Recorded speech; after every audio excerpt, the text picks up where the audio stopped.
Hello, hello, and welcome to the Color Whisperer Show, where we talk about all things home and healing. And I think we've got a little smudge here. Let's see if we can fix that. Sorry about that. Hi, that's a little better. So, the Color Whisperer Show, we talk about all things home and healing. And today I thought I'd do something a little different. It is such a gorgeous day. It's not cold. We get a lot of June gloom. The mornings can be cold. It's not cold. It's not hot. And my body was craving to be outside today. So I've got my feet in the ground. You see, I've got some pretty greenery behind me. And today I want to talk about listening to our bodies. Because you know what? We don't. We don't.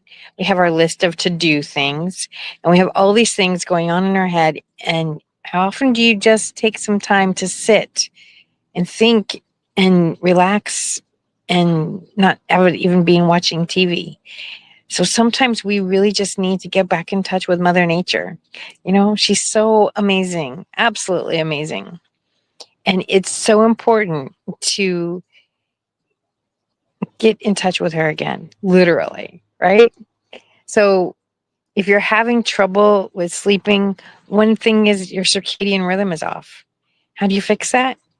Well, it means getting up with the sun, which a lot of people don't like, or maybe within an hour of getting up with the sun, but then going outside and spending like 10, 15 minutes outside. And it's telling your body, hey, it's time to get up. So then when the sun goes down, it's more likely to be like, okay, I can go to sleep now. So, but sometimes we really just need that peacefulness. So I'm here in my backyard. You might be able to hear my pond. I've got a little fountain over there. It's really nice. At night, I can keep the window open and I can listen to the fountain as I go to sleep. It's not a lot of noise, but it's some noise, right? And it's just a very peaceful noise. And being surrounded by all this greenery feels so good. So, one of the things that I do when I'm in somebody's house is I'm listening to the space. So, like when you need to go outside, okay, you need to go outside and do some grounding. It's really easy. You just go outside, put your feet on the ground, not on the cement, on the ground. Get in touch with it. If you can, sit on the grass, whatever's comfortable for you. And it's going to re-energize your body. It resets it. And sometimes, there's so many things. We've got earphones in our ear and things on our watch, and we're available to the world 24/7.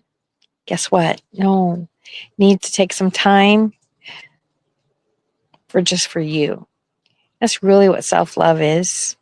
People talk about taking bubble baths and going for a walk and blah, blah, blah, blah. But it's not that. It's doing what your body requires from you. But how do you know what your body requires? Because we're not used to listening to it. I was very fortunate that my mother never forced us to eat stuff. If we didn't like it, we just didn't have to eat it. She wasn't going to cook something else for us. We could snack or whatever. We didn't starve. But, she also realized that we're not going to eat all the time. And that's okay. So she kind of taught me how to listen to my body when it came to food. And even in school, when I got into high school, I would run myself ragged. I would. And I'd say, Mom, I really just can't go to school today. I'm just too tired. And I didn't do it all the time. And I wasn't the kind of kid that I was afraid to go to school for something. So she knew when I asked for a day off, just because there was a real big reason. And she never said no. She said, okay. I was never one of those kids that has to have a perfect attendance record. I remember the first few times they gave that award, and I was like, well, that's really cool. And then I thought about it some more. I said, and who cares? Who cares? It's like, if you need a break, if you're sick, if you need some healing time, who cares about a stupid piece of paper? That our brains, our mindsets, our bodies are worth so much more than a stupid piece of paper that says I was there every day. Anyway, sorry. So let's talk about listening to your body when it comes to your house, because it's not something most people are used to doing. So years ago, I had this client, and I was just starting out actually in my own business, and it really changed how I saw my business, because I knew at that point that it was about a lot more than what was aesthetically pleasing. So I went to my client's home, and we're doing a tour of the house, and we go into mom and dad's room, and there's a twin bed there. I thought, well, it didn't really fit. It wasn't, you could tell it was not there for decorative purposes or anything, it was uncomfortable to move around. There wasn't enough walking room, da da da. So I asked her, I said, so what's going on with the other bed? She goes, oh, my 9-year-old daughter often has nightmares, and so she comes in and sleeps with us. Okay. She says she has nightmares over 9/11. Okay. I said, did she know anybody in the towers? No. All right. So I know there's a bigger issue here, because this isn't just about 9/11. This isn't just about nightmares. There's a bigger issue. And I said, can I see her room? So we went in her room, and the answer was so obvious to me. It wasn't obvious to mom, but it was obvious to me. There was these stripes on the wall. I can't hold the phone and show you the stripes. They're about 8-10 inches wide, really tall, kind of thick, but definitely, they look kind of like the Twin Towers did. Well, it turns out the little girl had dyslexia. And as soon as mom told me that, I was like, that's the problem. We've got these stripes on the wall. She's not seeing stripes like this. She's seen them like this. They're wavering. And they look just like the towers did right before they fell. No wonder she's got nightmares. It's not grief from 9/11. It just didn't end for her. And I explained to mom that yellow would actually help her to learn better, because yellow is a color that helps us to learn. And so for people with dyslexia, they're struggling to learn. And the yellow is going to ease that. And I explained that to mom, and she says, she spends so much time in her living room, and there's a lot of yellow in there. We can't get her out of there. So this little girl was young enough to be able to listen to her body, even though she didn't know what it was saying. She knew how to fix the situation. At least her body knew how to fix the situation. And it was so incredible. And I've often thought, like, how many pills would she have been on? How many therapists would she have gone to? This little girl, she'd already suffered for 4 years. Over what this was doing. And she could have grown up thinking there's something wrong with her. But there wasn't. She just had dyslexia. That's deal withable. And all they had to do was paint the room. So it might have been years. Maybe by the time she was a teenager, maybe never. Some people paint their kids' rooms once and that's it. So I tell people, if you can pick your colors with your gut, it's most likely going to be right. Most people don't know how to do that. That's what I tune into when I'm in a home. That's where the whispering comes in. I tune into the house and I feel And I'm like, okay, what do we need here? And that's where the intuitive part of me really comes into play. How does this color make this person feel? And what does the room make the person feel? Because as soon as I walked in this little girl's room, I could feel it almost reverberating. I looked at those stripes and I could feel them doing this. Oh, how do I get there? We go. I could feel them doing this. Because that's what they were doing for the little girl. I was tuning into her and what she was feeling in the space. It was terrible. I wouldn't want to be in there either. I don't even have dyslexia.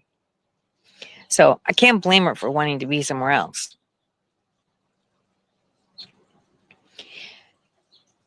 So if you are able to listen with your gut and say, this is the color that makes me feel good, most of the time you're going to be right on track.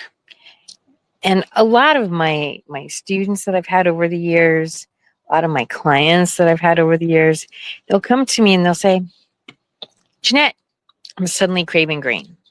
I never liked green before, but now I love green. And I'll ask them, so what's recently changed in your life? They tell me. Or maybe they'll say, oh, I'm suddenly craving red. And I'll say, oh, what did you fall in love with recently? What did you fall in love with recently? I'll say, oh, I'm suddenly craving blue. So they'll come to me and they'll say, oh, I'm craving this color. What does it mean? And I'll tell them. And I've had people say, oh, Jeanette, you're psychic. Okay, do you have some psychic tendencies?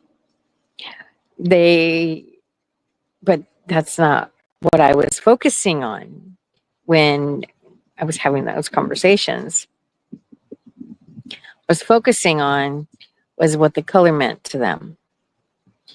And, I'm very intuitive. I can't take that away. So maybe I was pulling some psychic energy and saying, well, what about this? What about this? But my techniques that I use, they're so ingrained in me. I don't think about them. They just are. I've learned to trust them. Another client I had,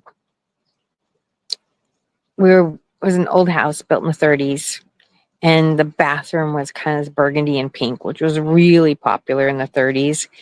And they had a son, and neither one of the adults were really into the pink. And I said, well, what can we do? We want to tone down the pink. We don't want it to be so frilly and feminine. We want it to feel more masculine. Can you help? I said, yeah, sure. So I went over there. We picked out 3 or 4 different colors of kind of desert pinks. So there was still some pink, but we got some more browns in there. We got it more grounded, more masculine. And then what we did was I got a bunch of I took all these colors and we did this Mondrian collage type thing over the bathtub. So Mondrian, if you don't know, he was known, he could draw a straight line without a ruler, and a really long straight line without a ruler. All of his artwork is very geometric. It's lots of squares and stuff like that. And so I had to deal with what was going to translate well on the wall, what were my skills as an artist, what were my painter's skills as a painter, and what the room wanted. So all these things were interplaying, and we came up with this really beautiful design mixed of squares and rectangles, and just molded it all together. And it really came out beautiful. And when we got done, the husband asked me, Jeanette, how can we make it a little bit softer? Can we put some curves in there somehow? And I thought to myself, How can we do that? So I started walking around the house, just feeling the house, saying, okay, house, how can we add some curves in there? Meanwhile, a colleague of mine was in the other room and he heard him and he says, why do you want something soft in there, something curved in there? Everything in your house is square. It doesn't make any sense. Now, I had picked up on that, which is why I did the squares to begin with, but it wasn't up here. It was in here. And so by walking around, I was looking for something that would inspire me with some curves as far as how we were going to put some curves in there. So we ended up doing, it was kind of an elongated yin yang symbol, which was kind of interesting. It wasn't quite as curvy as the yin yang symbol, but again, what I could deal with, what my painter could deal with, what we could draw, it worked out and it really came out just beautiful. So that's when I say I'm designing from intuition. I'm designing, I'm designing with my gut. I'm trying to figure out what your gut is saying. So the wife, she really loved all the squares. I think she had more say in the design than he did. Often that happens. So anyway, he but he was thrilled with it. He was like, yeah. And this guy used to be a dancer. So he was very in tune with his feminine self. So anyway, but having that intuition, being able to design with my gut is so important. So if you can touch into that, what does your body need? What does your body feel like? And it takes a while to get used to asking your body, what do you want today? What do you want to eat? What room do you want to be in? What color do you want this room to be? Do you want to be outside? Do you want to be inside? Do you want to go somewhere? And your body may even kind of go, what? You're asking me? You may not hear the answer right away because your body's not used to being asked.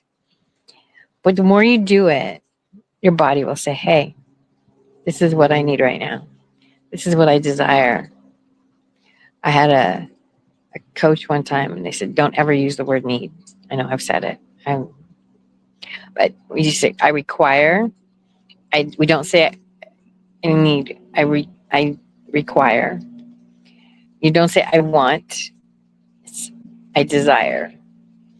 So by asking your body what it desires, doesn't that feel much more juicy? Really beautiful. It's like, oh, what do I want? Well, want implies lack. So when we say I want something, it implies we don't have it. What do I desire? You can just feel the energy of that word. It's so much more open. It's so much more inviting. So what are you inviting into your life? Who do you get to be for the next hour, for the next day? And we don't have to think too far in advance. Just like sometimes it's just who am I going to be for the next minute? There's so much angst and anger out there and so much hate. Oh my gosh. I go into Facebook and sometimes I'm just like, oh, why do I even look? But I get sucked back in. I do. And I'm always looking for messages for the business. And, so there's an element of, okay, I have to be on there, but sometimes it's really not pleasant. There's so many people angry. And you know what? I don't even think they all know why they're angry. I really don't. I think people are just, it's so trendy to be full of hate. And it's not good for us. It's not good for us at all. It literally will cause illness. Literally will cause illness. And there's so much cancer around right now. It seems like every time I turn around, somebody else is telling me that they've got cancer. And oops, I'm on my phone outside. But there's so much cancer going around, and it's because there's so much hate. So, I don't care what political party you are, or what family member drives you nuts. Hating them doesn't serve you. It's actually going to harm you more. So, if you are in a situation where you're just stressed out over somebody, listen to your body. Say, what does my body require in this moment? Do I need to just do some meditation? Do I need to go for a walk? Would I like to go for a walk? Would I like to go meditate? Would I like some food? What is it your body requires? It takes a little while to listen to your body and understand that this is what it's saying. Once you get the hang of it, you're going to find a whole new world in front of you, because you're going to have more energy. And just like this little girl who was being stalked by her room, can you imagine? Mom had created a wonderful little girl's room for her. It was very cute. I can't say anything bad about it other than it wasn't the right room for her little girl.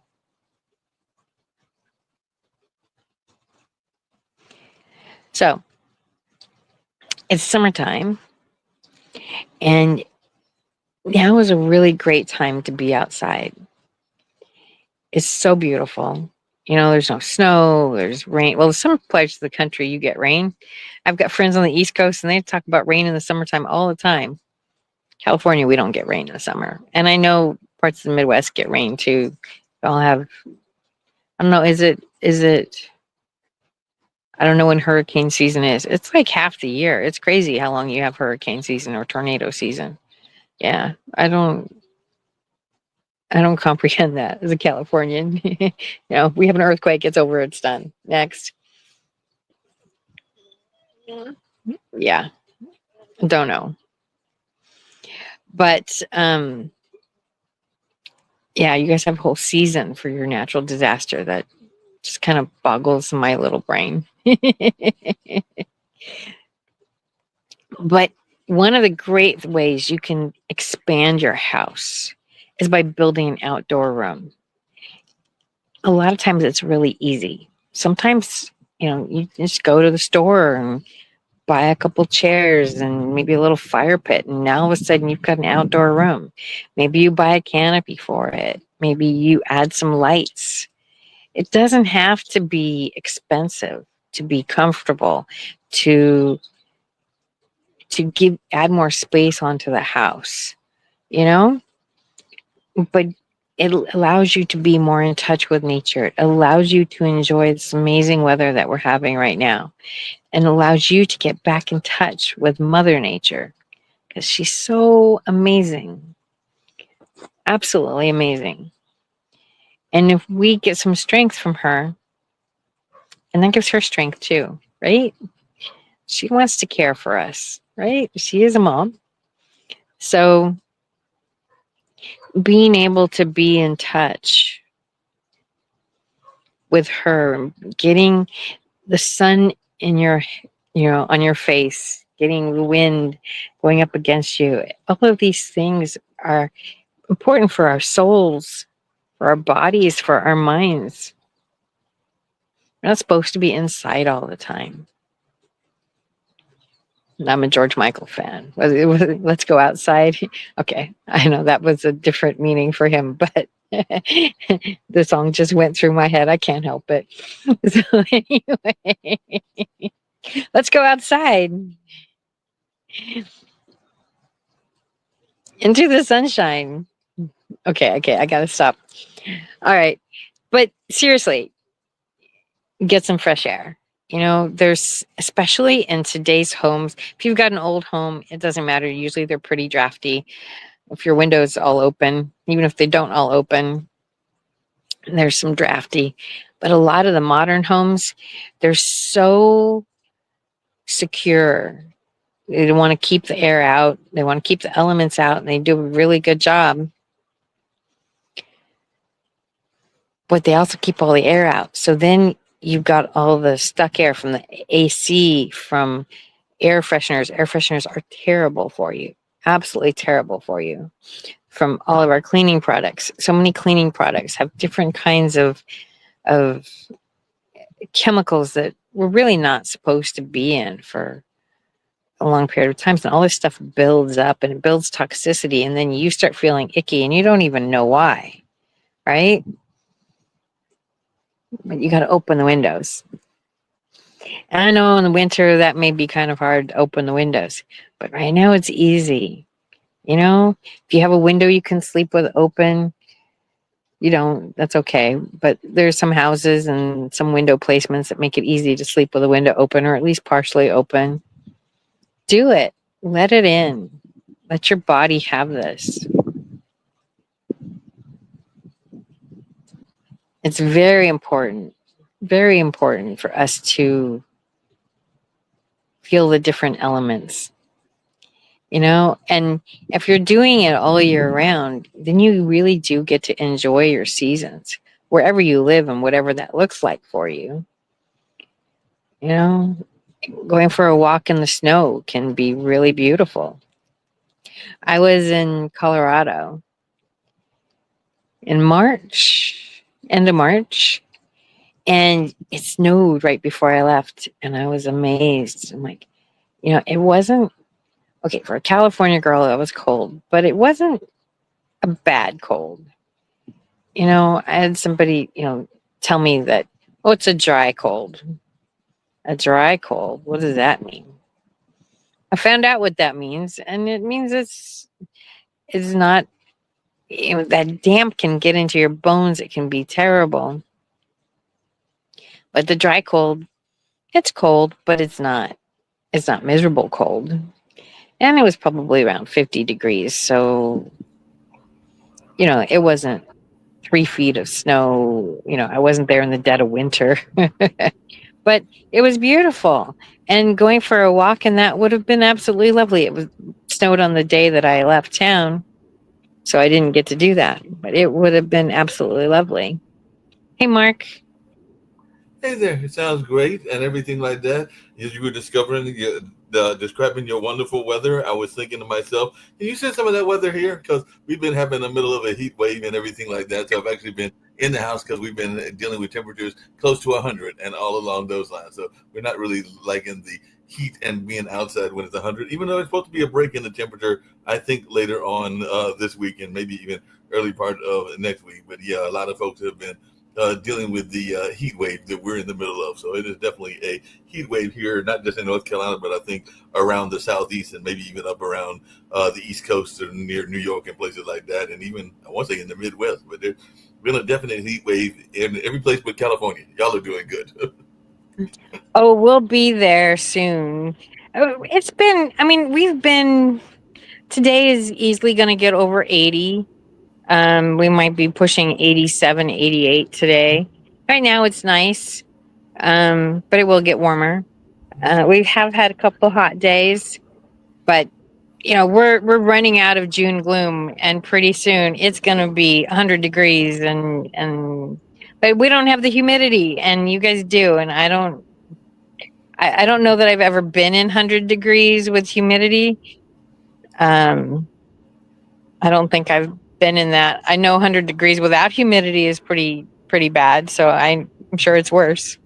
Yeah, it's not pleasant and everything. You were talking about houses and how they can send you signals and all along those lines. It's not just houses. Institutions can send you signals as well because part of the reason I'm here today and I'll be here, well, I'll go to the center tomorrow, is that we've been closed for 2 weeks or something because there was some leakage in the building and the towel fell in and it literally fell in the one of the ladies' restrooms and all along those lines. So the pipe was very significant. So sometimes the building's like, wait a minute, if you're not going to take care of me, I'm going to tell you that you need to take care of me and send you like a serious notice that you need to take care of me and everything like that. So I know that the people that I work with, they've been getting their plumbers in and getting other people in to do the repairs, and there'll probably be some renovations that need to be done because it is an old building. It's 100 and something years old, almost 150 years old, I want to say, because it was built in '91 and everything like that. So it's an old building and everything like that, but it was definitely sending warnings that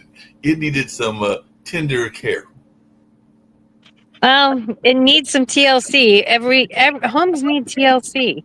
I've lived in my house for almost 30 years now, and it's like, my kitchen floor started coming up. It was just peel and stick tiles because that's kind of where we were when we did the kitchen, and now it's coming up, and I've been having a devil of a time trying to find something I like because I'm not finding a lot of what I like. There's a lot of gray out there, and there's a lot of beige out there, and I'm not a gray girl, as you know. No. And I really want something more interesting than beige.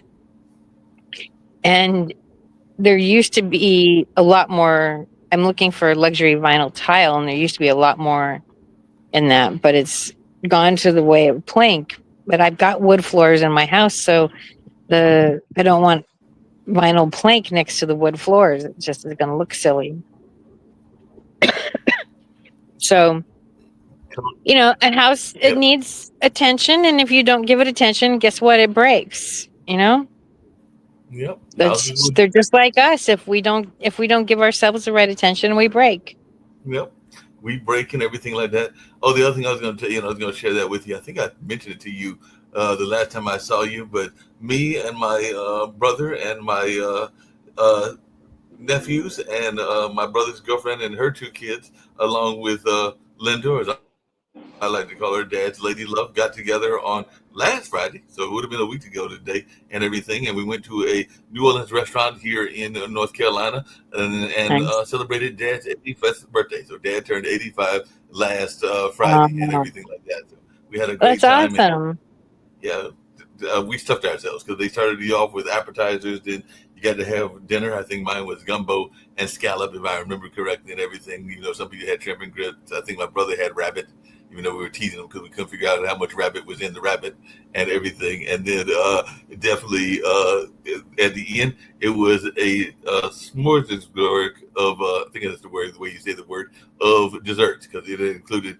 key lime pie, banana pudding, beignets, which is a New Orleans dish, and 4 or 5 other things. It was just a smorgasbord of desserts. So we had plenty of desserts to go on in that dinner to celebrate Dad's 85th birthday. So that's really beautiful. Dad is now 85 in a week. Yeah, I went to. Glad to. Well, happy birthday to Dad.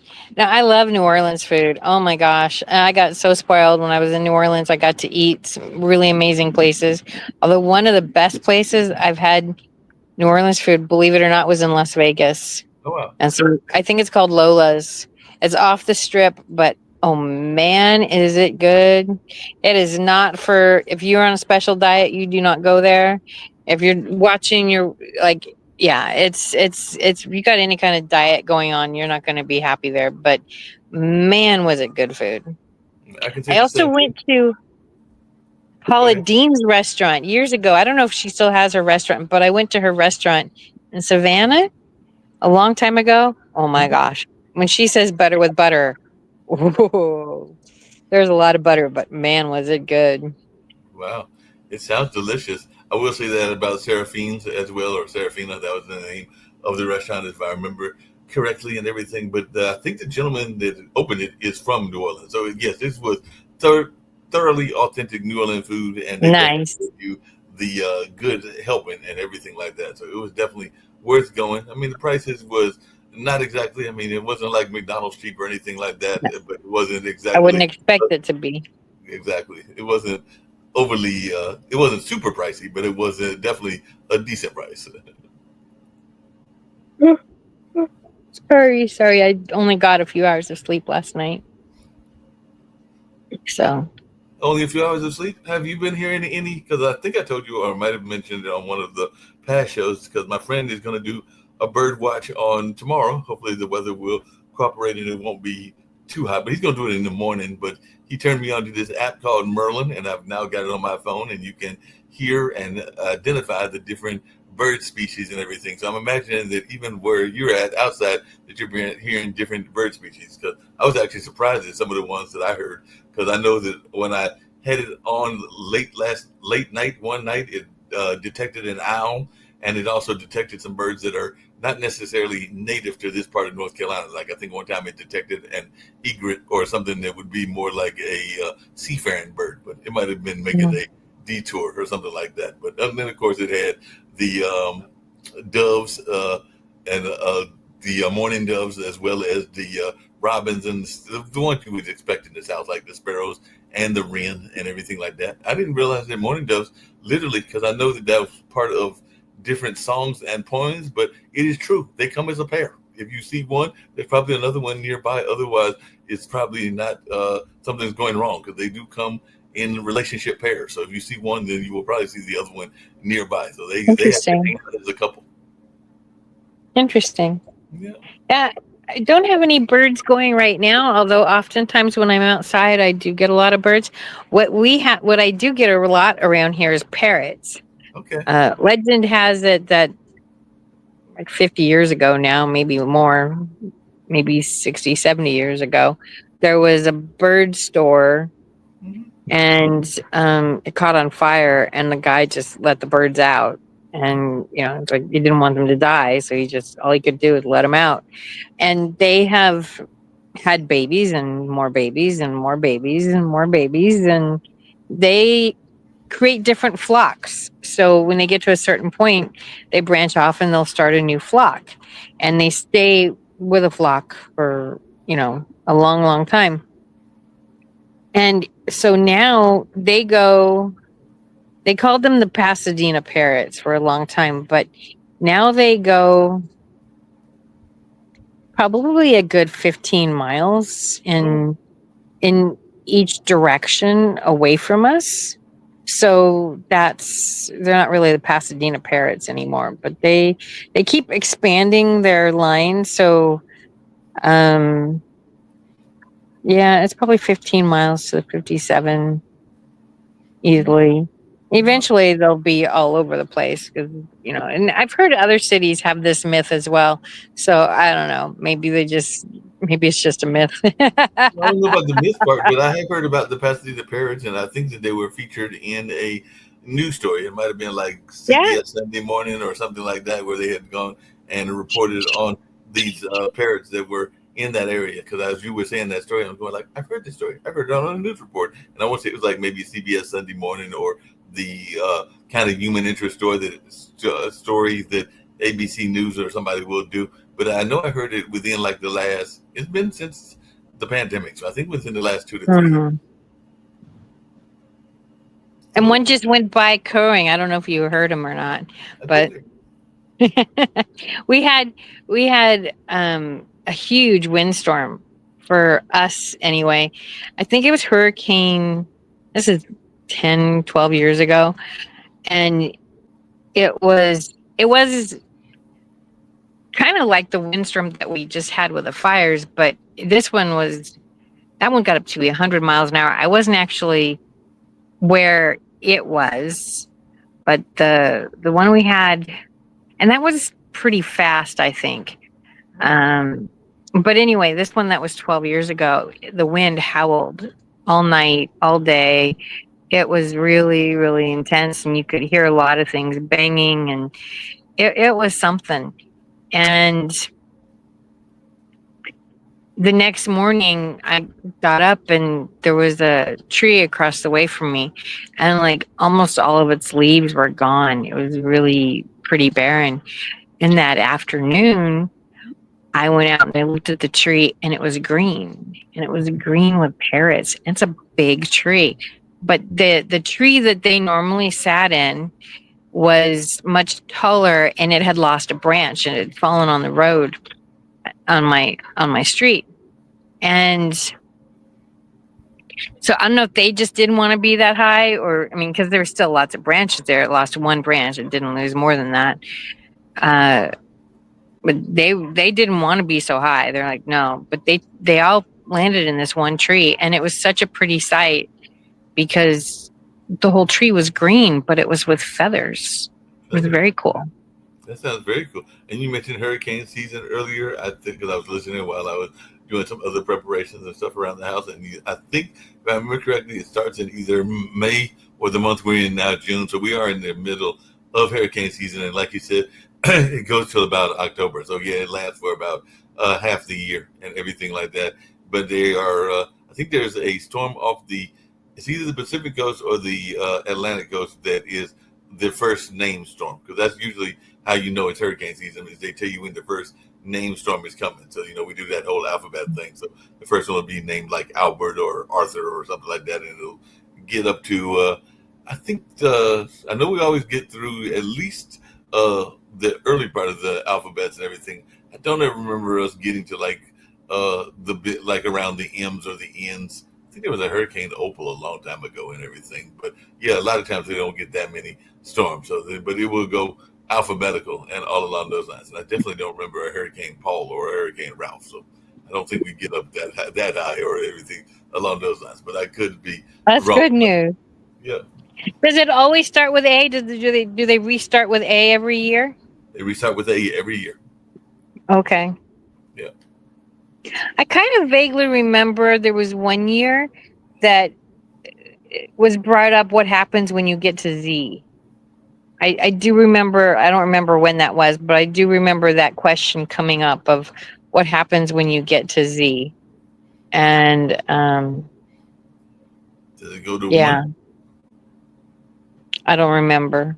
Yeah, 'cause I wonder if it goes to numerals or goes to symbols, but I can't see Hurricane Arrow or it's whatever the symbol would be, everything like that. I could see, but Hurricane 1 doesn't sound right either. It sounds to me like a Maybe hurricane. they just start over again with A. That would make more sense. Or maybe because they do, maybe they start, but they mix the girls and the boys, right? Right.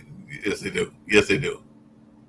Because maybe they start. I thought, well, maybe they started with girls one year and they started with boys one year, and then if they got to Z, they would skip it. Do they do like within the year? Do they do boys and girls name, or is it one year it's girls and one year it's boys?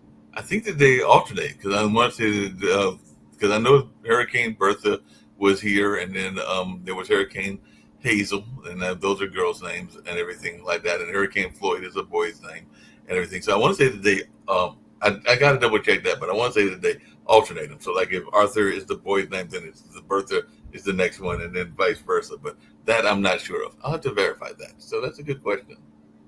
I should look that up and see how they do with the hurricane names. I can do that now and everything. But yeah, I don't. I mean, it's not something I'm concerned about right. too much usually because they're not on this coast. They're But not I on don't remember hearing too many boys, and it's only recently they started doing boys, isn't it? I'm trying to think because there've been a couple of very bad boys. Because I remember that Floyd was a bad storm. Fran is a girl's name, so that was a bad storm. But a lot of the storms have been girls and everything like that. So you're right; they might have just recently started doing the boys' names and everything. But I know that, like I said, Floyd was definitely very bad. And I'm trying to think of a bad Floyd, being a bad storm that was not there was a male other than Floyd, and I'm sure there were some. Did I ever tell you? I think I mentioned it because Mom still teases me. She teased me a couple of days ago about it. You were talking about hurricanes and how you don't have to deal with them in the West Coast and all along those lines.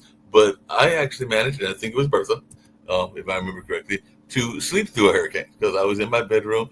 That we knew there was bad weather coming. I went to sleep, and when I woke up, Mom showed me the stuff that was around the house that had fallen down while I had been steady sleeping and everything like that. But yeah, I somehow managed to sleep through a storm. Don't know how I did it, but I managed to sleep through a storm. And Mom still teases me because, like I said, I think it was a few days ago she was teasing me. She said, "Like, yeah, you slept through that." Well, I've slept through many little earthquakes, but not a big one. So You slept it's through so many funny. earthquakes? I've slept through many little ones. It was so funny. I lived in England for 6 months, and there was one day that the radio said it was hurricane winds, but it wasn't a hurricane. Little California girl. I'm like, what the hell does that mean? So I went to go ask my friends, and they're like, oh, Jeanette, it's just wind. Don't worry about it. I'm like, well, it's not just wind. And I lived on the fourth floor, and that was the top floor. And I'm seeing huge chunks of the roof coming off, like huge, massive pieces of metal, like 3 feet wide. And I was just like, I went into my English friends, and I was like, "What do you guys do? What do you do? Like, there's major parts of the roof flying off. That's not a good thing." And they're like, "Oh, Jeanette, it's just wind. It will die down. It's no big deal." I'm like, "No, but the radio is saying it's hurricane style winds. Like, I'm thinking you got to duck and cover. You got to do, like, what do you do? And you got to prepare something. You got to do, And she's like, they're like, "No, Jeanette, it's just wind. It'll go away. Don't worry about it." So I had an American friend who was also a California girl on the second floor, and I went to her and I said, "Can I hang out here for a little while?" And she's like, yeah, of course. So she had spent some time in Colorado, so it didn't phase her as much, but it was very new for me. Yeah, And then we had I was pretty scared, and it went all night. I didn't go to sleep till it stopped. It was pretty, my first experience like that. It was a little nerve-wracking. And then we had a break of about 3 weeks between, I'm going to call them trimesters because that's what we understand. But they had a little earthquake. It was like 2.5, something like that. Like, it's not enough to even really wake you up. So I was in Nottingham. I went to school in Lancaster, and I was in Nottingham. So Nottingham's kind of the middle of the country. Lancaster is kind of the beginning of their north. And, it's 2 or 3 o'clock in the morning, and I feel this little shake. I'm like, oh, it's an earthquake. It's just, and I'm waiting. I feel the shake, and I'm like, oh, okay, is it going to be more? No, okay. And like, I didn't even bother opening my eyes. It was so little. And, a week and a half later, I go back, and my English friends are all there, like, Jeanette, did you feel the earthquake? I'm like, yeah, it was baby. The earth moves. It does that. It was just a baby earthquake. No big deal. Yeah. No, I remember we had a baby earthquake in North Carolina and everything. And by the way, I just looked up just because I was curious and everything. And apparently there's only 126 names. There are 6 lists of 21 names, and each list is repeated every 6 years. So the names are updated by the World Meteorological Organization and chosen to be noticeable. They're of English, French, and Spanish origin, and you can't get retired. So if a storm causes massive damage and fatalities, like there's no more Katrinas. well, apparently Katrina hasn't been retired, but there are no more Beryl's, Helene's, or Milton's. And that's right, because Katrina was a hurricane. I'm surprised Katrina hasn't been retired. Maybe she's been retired, but they just haven't told us. But there is definitely. I think those are just old names, because I mean, like, again, I don't. It's not something that would compute. But Katrina, I know about. If it was bigger than Katrina, I think I would have heard about it. And these were old storms. I remember Milton was old. Beryl might have been even before I was born and everything. So these are like storms and everything. Just in case anybody's wondering, and maybe they think that they'll get some pride being named after hurricanes. The hurricanes this year will be, and it does look like they're alternating and everything, but the hurricanes this year will start off with Andrea, Barry, and I do have a friend named Barry, Chantel, Dexter, Aaron, Fernand, Gabriel, Humberto, Imelda, and Imelda was a past storm. I do remember that. Jerry, and Karen. So Karen's going to get her own storm. Karen's going to get her own storm. She's going to be a bitch. You know that one. Lorenzo, Melissa, Nestor, Olga, Pablo, Rebecca, Sebastian, Tanya, Van, and if we get up to the W, it will be Hurricane Wendy. What about X, Y, or Z? Do they have anything for those? It did not have anything for X, Y, or Z because, like I said, it's VW. Oh no, they stopped at Wendy. So it says 21. That's right. So they said it's 21. It's 21 that they alternate every year and everything. So they stop at X, Y, and it looks like they must have skipped some letters because that's not 20. That's because did they say 21? Yeah. So 21 XYZ. You'd have still a couple letters left. Yeah. So I'm trying to think of what A, B, C, D. Maybe there's no Q. H, I, J, G, L, M, N, O, P. No Q. R, S, T, V, W, X, Y, Z. That sounds like 22. So, but maybe I'm missing counting or something. Q is definitely missing. Q is missing. U. No U. No, you. No you. I wouldn't think that's so hard of a name to come up with. I wouldn't think so either. I mean, Ursula. Well, I mean, Q. You can go I with mean, some if Q. you can have Beryl, then you can have Ursula. Right, exactly. But yeah, it's Q, U, and the last three letters. So that's what we were missing was Q and U. So no U and no XYZ. And there are people with those names in there. I know there's some. I mean, my brother's name is Yusef, so I know there's definitely some Y people and everything like that. I mean, we call him by his middle name, which is Malik, but his full name is Yusef Malik Lee and everything. So if you call his voice, Yusef, USEPH, YUSAF. YUSAF. You know, What YU. what Why country is you? that from? I want to say he might have been named partially after Malcolm X or partially after one of the other famous historians, but because he would dad had already moved to Turkey, so it wasn't a foreign name in that sense. I won't say because I think that might have been part of Malcolm X's name, but don't quote me on that. I'd have to ask dad and mom. Hmm. But it wasn't a country name per se. But yeah, he goes by the middle name because even if you call his voicemail, this is the home of Y. I think I don't even think he says Yusef. I think he says Y Malik Lee. So he just got it. Hmm. But that's what the Y stands for. Well, Malik is a cool name too. Yeah, he likes his name. But we also like Julius and Langston. And they were there, and I now have an idea of what they want to do because I asked mom. It seems that the older one, which is Julius, wants to go into either law or being a lawyer or a politician, political science. I heard you talk about politics earlier, but he would be more like a good politician and everything. And then I think Langston wants to go into computer science, or I might have him vice versa. But one wants to be a computer science, and the other wants to go into politics and law. Well, I don't think AI is going to get rid of politics and law, so that's probably not a bad thing. Hopefully, he can be a better politician than a lot of what's out there. Yeah, hopefully. And like you said, it won't get rid of law for sure and everything. And what's the other one? I said, well, computer science is AI is going to need computer scientists for sure. So I don't think that AI can get rid of that because it's going to be needed some people to run it. Yeah. Yeah, I saw somebody, oh, AI is going to put us all out of jobs by 2026. I'm like, well, I don't think it's going to happen that fast. But No, you know what? The thing is, like, I've had a couple people ask me, am I afraid of AI? And I'm like, I'm really not.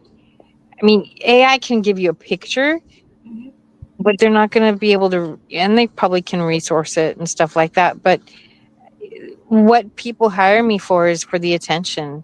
They right, want somebody to do it for them, and they desire the assistance and the personal touch, and that person's not going to hire AI.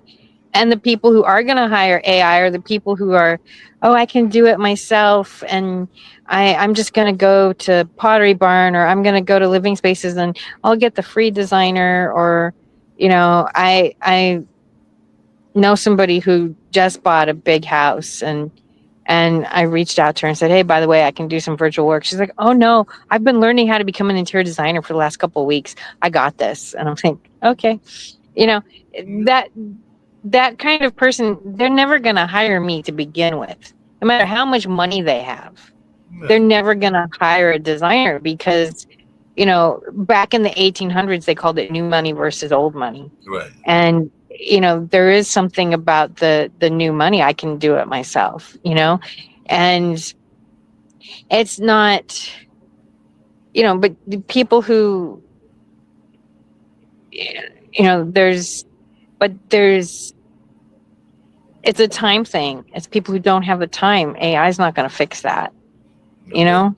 AI cannot fix the time dilemma, and And also there are things that AI, and we've talked about this before, even with my other job of the scoring and everything like that. AI, in my mind, will never get the nuances. You were talking about that in no, the girl's room and what she was missing and everything, and you can probably come into a like I said, I've been with you on these shows, so I've seen you work in that sense, but I've never been seeing you physically work and everything. But I imagine you can come in a room and be like, that dresser needs a A poinsettia. I'm just using a flower for example and everything because you're outside and everything like that. And you can recognize that, and AI would not have that same kind of sense of knowing what the room needed, whether it's a style of furniture or whether it's a Well, something to go with it.